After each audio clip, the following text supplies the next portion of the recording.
నిన్న తమిళనాడులో ఎన్నికల ఫలితాలు బయటకొచ్చినప్పటి నుండి సోషల్ మీడియాలో విజయ్ పవన్లు పోలుస్తూ నెటిజన్స్ పవన్ కళ్యాణ్పై విపరీతమైన ట్రోల్స్ వేయడం మొదలుపెట్టారు. ధైర్యంగా ఎన్నికల్లో ముందుకెళితే విజయ్కి వచ్చిన ఫలితాలు స్థాయిని, పవన్ తాను ముఖ్యమంత్రి అవ్వాలని ఎప్పుడూ పని చేయలేదని, జగన్ పతనం కోసమే ఆయన పార్టీ పెట్టాడని, 2024 ఎన్నికల్లో చంద్రబాబు అరెస్ట్ అయినప్పుడు ఏర్పడిన పొలిటికల్ స్పేస్ని వాడుకుని ఒక ప్రత్యామ్నాయంగా పవన్ ముందుకు వెళ్ళుంటే ఆయనకు సీఎం అయ్యే అవకాశం ఉండేదని, కానీ ఆయన 15 ఏళ్ల పాటు చంద్రబాబుని సీఎంగా చూడాలని కోరుకుంటున్నాడని ఇలా చాలామంది తమ అభిప్రాయాలు వ్యక్తం చేశారు, విశ్లేషించారు. కానీ రాజకీయ విశ్లేషకులు చెప్పేది ఏమిటంటే, తమిళనాడులో పొలిటికల్ స్పేస్ గత 10 ఏళ్ల నుండి ఉంది. సరైన సమయం చూసుకుని అర్బన్ ఓటర్లను నమ్ముకుని విజయ్ రాజకీయాల్లోకి వచ్చాడు. అది ఆయనకు బాగా కలిసి వచ్చింది.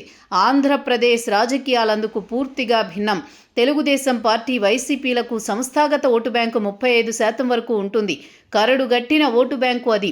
పవన్కి ఎంత వేవ్ క్రియేట్ అయినా 20 నుండి 20% ఓటు బ్యాంకు మాత్రమే వస్తుంది. టీడీపీ, వైసీపీలలో ఏదో ఒక పార్టీ పూర్తిగా భూస్థాపితమైతేనే పవన్కి ఛాన్స్ ఉంటుంది. అప్పటి వరకు ఎదురు చూడక తప్పదని అంటున్నారు.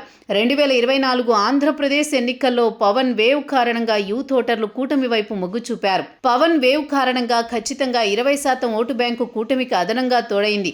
భవిష్యత్తులో ఇలా మన ఆంధ్రప్రదేశ్లో కూడా యువత మీద ఆధారపడి రాజకీయాలు వస్తాయి. అప్పుడు మాత్రమే పవన్కు ఒక స్పేస్ ఏర్పడుతుంది అంటున్నారు విశ్లేషకులు.